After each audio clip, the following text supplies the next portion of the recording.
National income का chapter start कर रहे हैं अपन, और नेशनल इनकम पे बात करेंगे पूरी कंट्री की, और पूरी कंट्री की बात करें तो यहाँ पे पूरी इकोनॉमी की बात होगी, एक व्यक्ति की बात नहीं होगी। एक व्यक्ति की बात अपन करते हैं माइक्रो में, एक फर्म की बात करते हैं माइक्रो में, या एक कंपनी की बात करते हैं माइक्रो में, क्योंकि माइक्रो का जो लेवल होता है वो छोटा होता है। कैसा होता है? छोटा या सूक्ष्म। ठीक है, ये मैंने आपको लास्ट वीडियो में करा दिया था। अपन फटाफट रिवीजन लेकर के नेक्स्ट टॉपिक पे आ रहे जल्दी जल्दी। तो नेशनल इनकम पे जब अपन टॉपिक करेंगे सबसे पहले तो अपन को जानना जरूरी है, कुछ अवधारणाओं को, कंसेप्ट को समझना जरूरी है, और वो कंसेप्ट अपन लेके चलेंगे। सबसे पहला घरेलू सीमा के रूप में, घरेलू सीमा, और एक कंसेप्ट अपना आएगा सामान्य निवासी के रूप में। दूसरा कंसेप्ट कौन सा है? सामान्य निवासी। पहला कौन सा है? घरेलू सीमा। यानी आपको घर को समझना है, फिर उसके बाद अपन बाहर की स्थिति को समझेंगे कि बाहर कौन कौन सी कंडीशन है जो नेशनल में काउंट की जाएगी। ठीक है, तो घर की बात करें, जैसे मान लो अपना इंडिया है, मैप बनाने की कोशिश कर रहा हूँ मैं, अच्छा नहीं बने तो केवल समझने के लिए प्रयास किया जा रहा है यहाँ पे। ये मान लीजिए अपना इंडिया है, ठीक है, ये क्या है अपना? भारत, ये भारत है, ठीक है, और भारत की आपको बाउंड्री नजर आ रही है, बाउंड्री आपको नजर आ रही है, सीमा, बाउंड्री यानी सीमा। ये जो बाउंड्री है भारत की वाली जो आप देख रहे हो, ये इसकी बाउंड्री है, इसको कहते हैं घरेलू सीमा। क्या कहते हैं इसको? घरेलू सीमा इसको बोला जाता है। और डोमेस्टिक टेरिटरी होती है, डोमेस्टिक टेरिटरी इसी को कहते हैं भौगोलिक क्षेत्र, कि भारत का भौगोलिक क्षेत्र कहाँ पे फैला हुआ है, कौन कौन सी सीमाएं भारत में बनी हुई है, तो इसकी जो बाउंड्री आती है वो सीमा में आती है। अब घरेलू का मतलब घर, और अपना घर क्या है? इंडिया। तो इंडिया अपना घर है, तो घरेलू स्तर पे अपन इंडिया की बात करेंगे तो घरेलू सीमा में जितनी भी आर्थिक क्रियाएं होंगी, आर्थिक क्रियाएं यानी इकोनॉमिकल एक्टिविटी जो अपनी बाउंड्री के अंदर होगी, इंडिया के अंदर होगी, उसको अपन घरेलू सीमा में काउंट करेंगे। जैसे उत्पादन हो रहा है भारत में, वितरण किया जा रहा है, उपभोग किया जा रहा है, कंजम्पशन किया जा रहा है, पॉपुलेशन है इंडिया में, तो पॉपुलेशन क्या करती है? गुड्स सर्विसेज का, यानी कि वस्तुओं और सेवाओं का क्या करती है? उपभोग करती है। तो वस्तु सेवाओं का जो उपभोग किया जाता है तो उसे कहते हैं उपभोग क्रिया, यानी कि कंजम्पशन। तो भारत में प्रोडक्शन भी होता है, कंजम्पशन भी होता है, डिस्ट्रीब्यूशन भी होता है, और इसके अलावा यहाँ पे निवेश भी किया जाता है, निवेश इन्वेस्टमेंट भी किया जाता है, बचत भी की जाती है लोगों के द्वारा, फर्मों के द्वारा, कंपनियों के द्वारा। तो जितनी भी एक्टिविटीज है अगर बाउंड्री के अंदर हो रही है तो उसको कहा जाएगा घरेलू सीमा। क्या कहा जाएगा? घरेलू सीमा उसको बोला जाएगा। ये घर के अंदर जितनी भी इकोनॉमिक एक्टिविटी होगी आपकी, चाहे उत्पादन हो, चाहे वितरण हो, चाहे विनिमय हो, चाहे उपभोग हो, चाहे निवेश हो, चाहे बचत हो, अगर इस तरह की क्रियाएं आपकी बाउंड्री के अंदर हो रही है तो उसको घरेलू सीमा में काउंट किया जाएगा। किसमें काउंट किया जाएगा? घरेलू सीमा में उसको रखा जाएगा कि एक घर की सीमा में कौन कौन सी आर्थिक क्रियाएं होती है। ठीक है, एक अपन देखेंगे सामान्य निवासी, और सामान्य निवासी के लिए जरूरी है दो चीजों का पूरा होना। एक तो उस जगह वहां पे उसने क्या लिया हो? जन्म लिया हो, बाय बर्थ क्या लिया हो? उस जगह उसने जन्म लिया हो। जैसे मैंने भारत में जन्म लिया, इंडिया में जन्म लिया है, तो मैं कहाँ का निवासी हूँ? इंडिया का। अगर मैंने अमेरिका में जन्म लिया होता तो मैं अमेरिका का निवासी हूँ। अगर मैंने फ्रांस, जर्मनी, ब्रिटेन किसी देश में लिया होता तो मैं वहाँ का निवासी माना जाता। तो जहाँ पे भी जिसका जन्म होता है जिस भी क्षेत्र में, उसके कारण वो वहाँ का क्या माना जाता है? निवासी माना जाता है। उसको क्या मिल जाती है? वहाँ की नागरिकता मिल जाती है, सिटीजनशिप, है ना।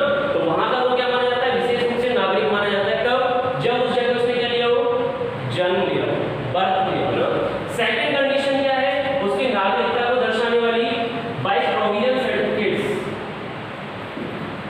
प्रोविजन सर्टिफिकेट्स, यानी प्रोविजन सर्टिफिकेट्स की बात करें, कोई भी लीगल दस्तावेज जो उसके नाम से है। जैसे अपन बात करें इंडिया में आधार कार्ड, ठीक है, आधार कार्ड क्या है? एक दस्तावेज। आधार कार्ड क्या है?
निर्वाचन पत्र भी बोल सकते हो, उसको निर्वाचन पहचान पत्र भी बोल सकते हो। तो उसके कारण वहाँ पे क्या माना जाता है, नागरिक माना जाता है। कोई डिफिकल्टी नहीं। चलिए आगे बढ़ते देखो, छोटे छोटे कंसेप्ट समझेंगे, फिर नेशनल इनकम को करेंगे। बहुत इजी हो जाएगा नेशनल इनकम पढ़ना, क्योंकि नेशनल इनकम कोई आसान नहीं है पूरे देश की इनकम कैलकुलेट करना। तो छोटी छोटी बातें ध्यान रखनी पड़ेगी, आपको समझनी पड़ेगी। नेशनल में आएगा क्या क्या ये पता होना चाहिए। ऐसे नहीं आप अमेरिका में यहाँ पे बंदा कोई काम कर रहा है, उसकी इनकम हो रही है, तो उसको भी आप बाद में काम करो, ऐसा नहीं होगा।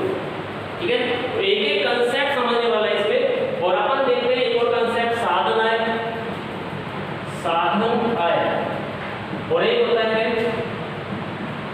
हस्तांतरण आय। एक होती है साधन आय, एक होती है हस्तांतरण आय। साधन आय का मतलब ये होता है कोई भी काम करने के बदले, जैसे मैं यहाँ पे सर्विस दे रहा हूँ इंस्टीट्यूट में, तो मेरी इनकम हो रही है सैलरी के लिए, तो मेरी वो साधन है। कोई मजदूर काम कर रहा है फैक्ट्री में, लेबर काम कर रही है, तो वो उसके साधन है, जिसके बदले वो क्या प्राप्त कर रहा है, वेतन या मजदूरी। ठीक है, जैसे कोई भी श्रम देता है, श्रम जानते हो दो प्रकार का होता है, एक तो शारीरिक होता है और एक मानसिक। किसी भी प्रकार का श्रम दे रहा हो बंदा, उसके बदले या तो वो क्या प्राप्त करेगा, वेतन, या फिर प्राप्त करेगा मजदूरी। ठीक है, शारीरिक श्रम दे रहा है तो क्या मजदूरी, मानसिक श्रम दे रहा है तो क्या वेतन। ठीक है, तो वेतन या मजदूरी के रूप में जो भी आय हो रही है कोई काम करने के बदले या सेवा देने के बदले, उसको रखा जाएगा किसमें, साधन आय में रखा जाएगा। जैसे अपने श्रम देगा, श्रम के बदले मजदूरी। ठीक है, मान लो मैंने किसी को भूमि दी किराए पर, तो भूमि में दूंगा उसको, तो क्या दूंगा, उसका लगान होगा या फिर क्या दूंगा, किराया दूंगा। ठीक है, या फिर मान लीजिए मैंने किसी को क्या दिया,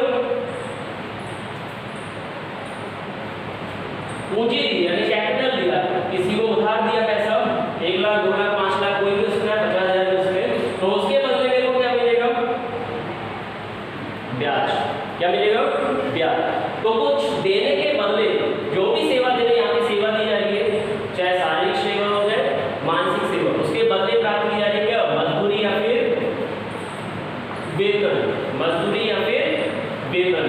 अपन यहाँ पे बात करें, मान लो उद्यम में कोई पार्टनरशिप में बिजनेस करता है या साहस उठाता है, रिस्क लेता है बिजनेस का, उसको क्या मिलता है, क्या मिलता है, उसको लाभ मिलता है, प्रॉफिट मिलता है ना। तो प्रॉफिट कब मिलेगा, जब आप कुछ करोगे नहीं तो कुछ मिलने वाला नहीं है ना, जब कर्म करोगे कुछ फल मिलेगा। तो यहाँ पे बिजनेसमैन जो भी स्टेप लेगा या जो भी प्रयास करेगा बिजनेस से रिलेटेड, इकोनॉमिक एक्टिविटी से रिलेटेड, तो उसके बदले में एक बार में वो क्या अर्न करता है, प्रॉफिट अर्न करता है। क्या करता है, प्रॉफिट अर्न करता है। तो ये तो साधन है, ये क्या है, साधन, ये साधन है। और ये इनके बदले में जो दिए जाने वाले पारिश्रमिक, इनको अपन इनकी आय कह सकते हैं। तो भाई लेबर को क्या मिली, मजदूरी, वेतन मिली, ये इसी क्या है, एक तरह से आय। ठीक है, इनकम है। जैसे मान लो मेरे को रेंट मिल रहा है, मान लो मेरा मकान है, मैंने किराए पे दे रखा है, तो मेरे को रेंट मिल रहा है, तो रेंट मेरी क्या है, इनकम। बिजनेस कर रखा है मैंने, उसके बदले में क्या मिल रहा है, प्रॉफिट मिल रहा है, प्रॉफिट मेरी क्या है, इनकम। तो अपन साधन आय को समझ रहे हैं, साधन आय क्या है, तो कोई भी साधन देने के बदले या सेवा देने के बदले जो भी आय प्राप्त होती है उसको कहते हैं साधन। जो किसी के बदले प्राप्त, कुछ करने के बदले प्राप्त, ठीक है, कुछ करे तो मिले, वो साधन है। अब दूसरी देखो यहाँ पे क्या है, हस्तांतरण आय। अब ये इसकी अपोजिट है, कुछ किया भी नहीं, 1 लाख रुपये मिले, वाह सर द्वार लकी है ना, यही कहोगे ना आप, बहुत लकी हो, आप 1 लाख रुपये के लिए बिना कुछ किए घर बैठे बैठे आपकी लॉटरी लगी। हाँ, लॉटरी लग गई है ना। तो इसमें ऐसे ही होता है, इसमें कोई बंदा कुछ करना नहीं है, फ्री की लॉटरी लग जाती है, 5 लाख रुपये गवर्नमेंट ने देती है बिना बात के, मजे हो गए, लाइफ बन गई है ना लॉकडाउन। तो ऐसी कंडीशन जहाँ पे बिना किसी साधन सेवा के, ध्यान देना, बिना किसी साधन सेवा की प्राप्त आय, राइटिंग में मत जाना, राइटिंग बहुत स्मार्ट है, बाकी कंसेप्ट क्लियर हो जाएगा, इतना विश्वास है। बिना किसी साधन सेवा के प्राप्त होने वाली आय को अपन कहते हैं क्या, हस्तांतरण यानी ट्रांसफर इनकम। अब इसमें क्या होता है, जैसे मान लो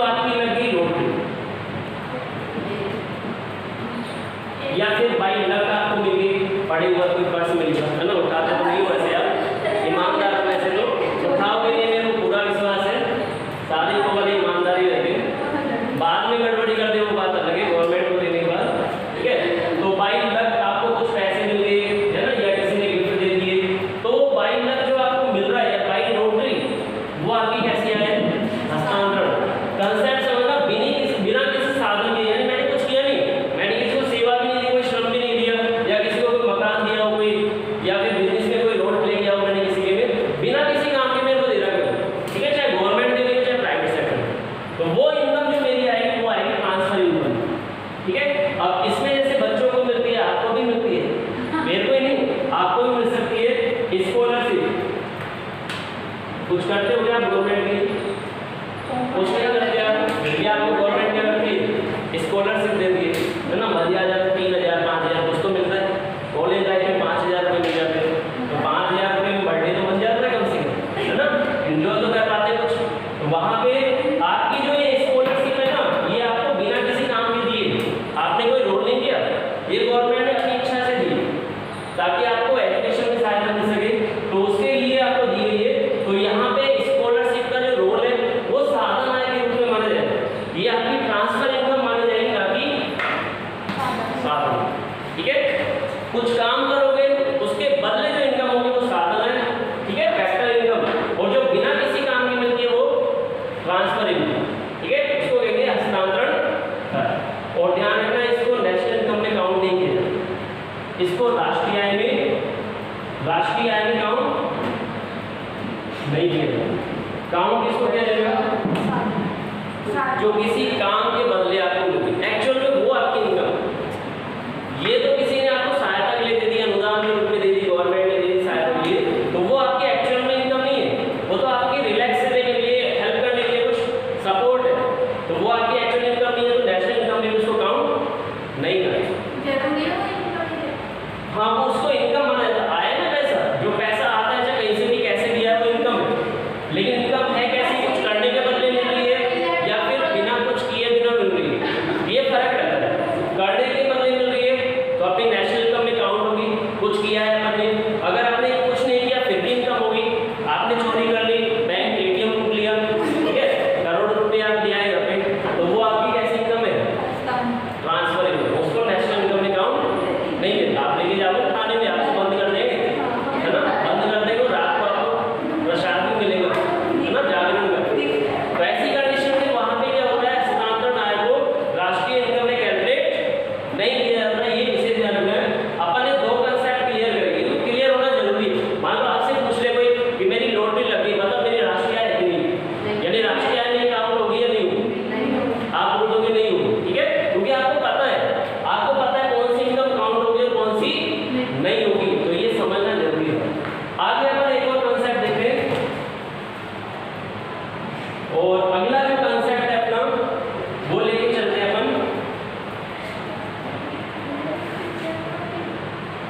हस्तांतरण भुगतान के रूप। हस्तांतरण भुगतान, ट्रांसफर पेमेंट। ट्रांसफर पेमेंट देखिए, एक दो पेमेंट ऐसे जो इनकम में काउंट नहीं किया जाता, नेशनल इनकम में उनको काउंट नहीं किया जाता, और यहाँ पे पेमेंट है, इनकम नहीं है, पेमेंट है, और पेमेंट कौन कर रहा है यहाँ पे? बाई चांस मानिए सरकार कर रही है, कौन कर रही है? सरकार, गवर्नमेंट कर रही है। अब किसको कर रही है? जैसे हमारे दादा परदादा लोग हैं, अभी भी है, परिवारों में रहते हैं, तो जैसे मान लो कोई 85 ईयर ओल्ड है, 85 ईयर ओल्ड, वो कुछ काम नहीं कर सकते, सिंपल सी बात है, फिजिकली कंडीशन कमजोर है, ठीक है, काफी समय निकाल के उन्होंने काम करते करते, अब तो ये है कि वो वर्क करे, फैक्ट्री में जाए, कंपनी में जाए, तो ऐसी कंडीशन में गवर्नमेंट क्या देती है उनको? वृद्धावस्था पेंशन देती है। क्या देती है? वृद्धावस्था पेंशन देती है, ठीक है। अब देखो यहाँ पे वृद्धावस्था पेंशन दो प्रकार की होती है, एक तो होती है वृद्धावस्था पेंशन, एक होती है कौन सी? सेवानिवृत्त पेंशन, ठीक है, सेवानिवृत्त पेंशन, सेवानिवृत्त। अब देखो सेवानिवृत्त जो पेंशन होती है वो जानते हैं आप, बंदे ने क्या दिया, कोई ना कोई सेवा दी कंपनी में, फैक्ट्री में, गवर्नमेंट में, तब जाके कुछ दे रहा है कुछ, ठीक है, और यहाँ पे ये कुछ सेवा देने के बदले प्राप्त हो रही है, इसलिए इसको काउंट किया जाता है किसमें? नेशनल इनकम में, यानी कि राष्ट्रीय आय में।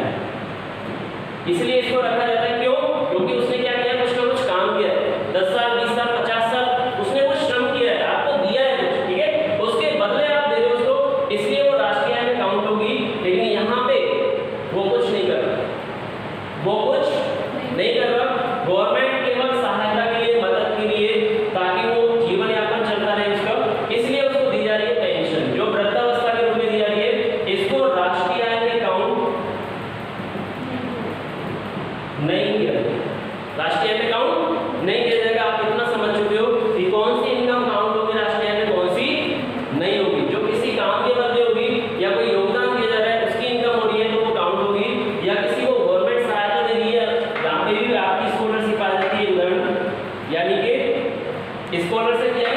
प्रति, ये भी उदाहरण इसका बन जाता है। गवर्नमेंट ने पेमेंट कर रही है ना, बच्चों को पेमेंट कर रही है या वृद्धों को पेमेंट कर रही है, तो इस तरह का जो पेमेंट हो रहा है यहाँ पे गवर्नमेंट के द्वारा, वो आपका राष्ट्रीय आय अकाउंट नहीं होगा, इंक्लूड नहीं करते। ठीक है, तो अपन को ये समझ लिया एक तरह से हस्तांतरण भुगतान क्या है, हस्तांतरण आय क्या है, हस्तांतरण आय, ठीक है, जो किसी साधन सेवा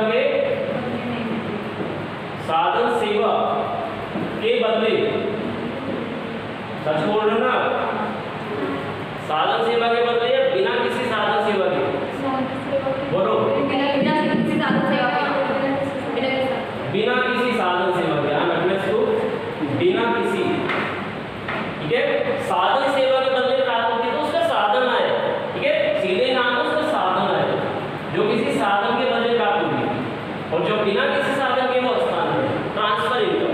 ठीक है, और गवर्नमेंट ऐसे कुछ पेमेंट करती है जिसमें गवर्नमेंट को कुछ नहीं मिलता, एक पैसा भी नहीं मिलता, खाते के बोझ कर जाते हैं, जीवन खत्म हो गया, बाय बाय। ठीक है, चल के 85 साल का पेंशन ली, फिर बाय बाय। तो कुछ रोल प्ले नहीं किया यहाँ पे, बच्चों ने भी ऐसा नहीं कुछ वर्क किया हो गवर्नमेंट की कंपनी में या कोई जॉब वगैरह की हो, टेक्निकल जॉब की हो, ऐसा कुछ नहीं, गवर्नमेंट ने सहायता के लिए दे दिए पैसे, वो भी मजे करके पार्टी करके फ्री, वो पैसा भी अपना फ्री। तो यहाँ पे ये भी कुछ योगदान नहीं दे रहे बच्चे भी, और यहाँ पे वृद्ध भी कोई योगदान नहीं दे रहे, डायरेक्टली या इनडायरेक्टली। ठीक है, राष्ट्रीय आय की बात कर रहे हैं, इसलिए इनको इंक्लूड नहीं किया जाता नेशनल इनकम।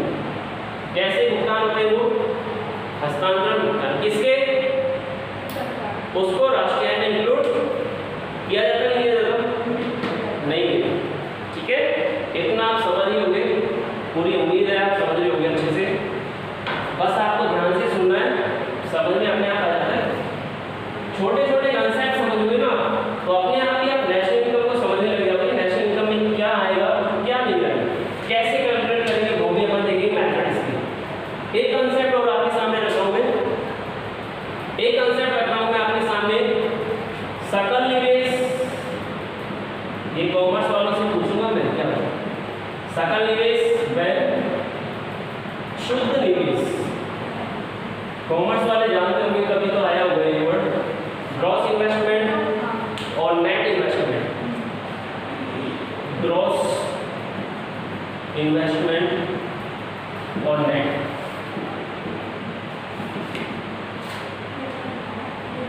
ग्रॉस का मतलब आपने सुना है, कई बार वर्ड सुना है, ग्रॉस प्रॉफिट भी निकला है, ठीक है, ग्रॉस के हिसाब से नेट प्रॉफिट भी निकला है।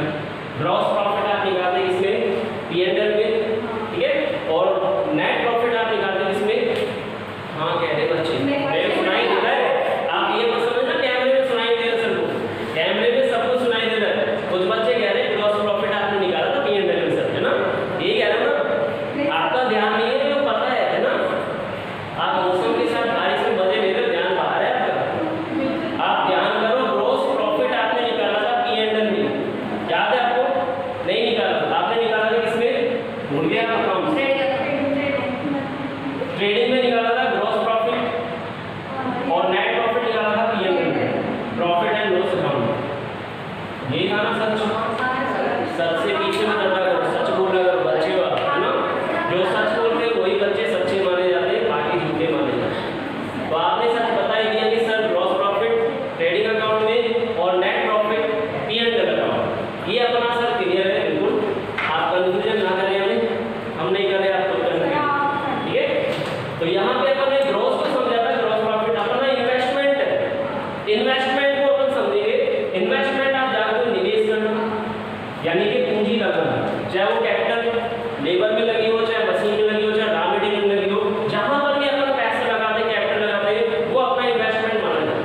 ठीक है, अब अपन को ग्रॉस इन्वेस्टमेंट समझना है। ग्रॉस का मतलब होता है प्राथमिक रूप से, प्राथमिक रूप से बात करें अपन, प्राथमिक रूप से यानी पहली बार नए इन्वेस्टमेंट के रूप में एक तरह से फैक्ट्री स्थापित की, कंपनी स्थापित की आपने, उस समय आपने 5 लाख रुपए की क्या ली, मशीनरी खरीदी, क्या खरीदी, मशीनरी खरीदी, और फर्नीचर भी खरीदा आपने 2 लाख रुपए का फर्नीचर, ये खरीदा आपने, 5 लाख की मशीन खरीदी और 2 लाख का क्या खरीदा आपने, फर्नीचर खरीदा। ठीक है, ये आपका जो स्टार्टिंग में आपने इन्वेस्ट किया है ना,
बताओ 5 लाख और 3.5 लाख। बोलो बोलो कॉमर्स वालों। ओए ओए आवाज नहीं आ रही है मेरे को कैमरे में। 1,50,000 रुपये आपने मेरी मशीन की वैल्यू को कम कर दिया आज की वैल्यू। यानी मैं 5 लाख के लिए गया, मैंने आपसे कहा कि इस समय मेरी वैल्यू जो है 5 लाख रुपये खरीदी थी मैंने, और आज की वैल्यू आपने बताई सर ये हो सकती है, तो डिफरेंस आ गया 1.5 लाख। ये जो डिफरेंस है आप बताओगे क्या है? हाँ, ये है आपका मूल्यह्रास। क्या है? मूल्यह्रास यानी कि डेप्रिसिएशन। डेप्रिसिएशन आपका ये लगेगा कितने का? डेप्रिसिएशन कितने का लगेगा? 1.5 लाख रुपए का आपका लग गया मशीन के क्या? यानी वैल्यू कम हो किसके कारण? यूज करने के कारण। मशीन को आपने क्या किया है? यूज किया है, उपयोग में लिया। अब जब कोई वस्तु या संपत्ति आप उपयोग में लेते हो डेफिनेटली उसकी वैल्यू क्या होगी? कम होगी। तो वैल्यू जितनी कम हुई है, जितने रुपए से कम हुई है या जितने अमाउंट से कम हुई है, उस अमाउंट को कैलकुलेट किया जाता है इसमें डेप्रिसिएशन में, उसको कैलकुलेट किया। ठीक है, अब अपन देखिए समझने लग रहे हैं कि ग्रॉस का मतलब स्टार्टिंग में जो वैल्यू थी वो ग्रॉस वैल्यू है, और निवेश किया तो ग्रॉस इन्वेस्टमेंट बन गया। ठीक है, एट प्रेजेंट अगर बात करें, इस समय अगर बात करें, जितनी भी उसकी वैल्यू है या जितना भी अपना निवेश है इस समय का मशीन का, वो क्या है?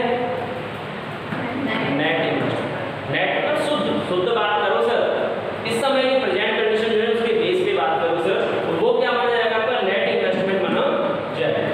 अब आपने क्या किया? यहाँ पे ग्रॉस में से जब डेप्रिसिएशन को लेस किया तो आप पहुंचे कहाँ पे? भाई 3.5 लाख पे कैसे पहुंचोगे आप? आज की वैल्यू कैसे निकालोगे? जब प्रेजेंट की यानी उस समय आपने 5 लाख का निवेश किया और आज मान लो कोई वैल्यू लगाते हैं 3.5 लाख की, तो इसका मतलब क्या है? 1.5 लाख रुपए उसने कम कर दिए, और 1.5 लाख रुपए किसके रूप में किए? डेप्रिसिएशन। तो अपन ने क्या किया? ग्रॉस में से क्या लेस किया? तो अपन कहाँ पहुंच गए? नेट वैल्यू में नेट इन्वेस्टमेंट। अगर आपसे पूछे कोई नेट इन्वेस्टमेंट कितना है बताओ, या नेट वैल्यू कितनी है, तो वैल्यू की आप ऐसे निकालोगे। क्या करोगे? जिस समय जो वस्तु खरीदी थी, इस प्राइस पे खरीदी थी आपने, आज का प्रेजेंट प्राइस क्या है, उसका डिफरेंस होगा, उसको लेस कर दो, आप नेट वैल्यू बता दो कि इस समय उसकी वैल्यू क्या है, इस समय उसका मूल्य क्या है। अगर आपसे पूछे ग्रॉस वैल्यू बताओ, तो ग्रॉस वैल्यू पे कैसे जाओगे आप? नेट वैल्यू आपको पता है, आज की वैल्यू पता है, इसमें क्या कर दोगे? आपने जितना मूल्य कम हुआ है, कितना हुआ है, इसको ऐड कर दो, आप ग्रॉस पे पहुंच जाओगे। कितनी वैल्यू होगी? 5 लाख। ये ग्रॉस वैल्यू से है, ग्रॉस इन्वेस्टमेंट का है। ठीक है, फॉर्मूला बन रहा है, ध्यान से देखो। ये आपका है नेट इन्वेस्टमेंट प्लस कर दिया मैंने डेप्रिसिएशन, बराबर आ गया आपका ग्रॉस इन्वेस्टमेंट। ग्रॉस इन्वेस्टमेंट का वैल्यू। ठीक है, ये ध्यान रखो। तो दो फॉर्मूले रन किया मैंने राइट के यहाँ पे, एक तो ग्रॉस इन्वेस्टमेंट का, इसमें क्या करते हैं अपन? ग्रॉस इन्वेस्टमेंट कैसे निकालेंगे? ये अपन ने नेट इन्वेस्टमेंट में क्या कर दिया? डेप्रिसिएशन को ऐड कर दिया, तो क्या मिल गया आपको? क्या मिल गया? Gross investment. अगर आपको नेट निकालना तो क्या करोगे आप? ग्रॉस में से डेप्रिसिएशन को लेस कर दोगे, कहाँ पहुंच जाओगे? नेट पे। तो नेट पे जब भी जाना हो, किसी का भी नेट निकालना होगा आपको, तो ध्यान रखना दिमाग में कुछ ना कुछ लेस होगा, कुछ ना कुछ क्या होगा? लेस होगा, कुछ कम होगा। ठीक है, कुछ ना कुछ घटाया जाएगा, तब जाके आप शुद्ध वैल्यू पे पहुंचोगे। ये दिमाग में रखना। और घटाओ ही नहीं यहाँ पे डेप्रिसिएशन, तो आप किसके पहुंच जाओगे? शुद्ध वैल्यू। ठीक है, नेट पे पहुंच जाओगे, नेट इन्वेस्टमेंट। तो ये दो कंसेप्ट है जिसको आपको समझना जरूरी है, क्योंकि कंपनी लेवल पे इसको जानना जरूरी है, क्योंकि कंपनियों की भी इनकम होती है, वो भी इंक्लूड की जाती है नेशनल इनकम में।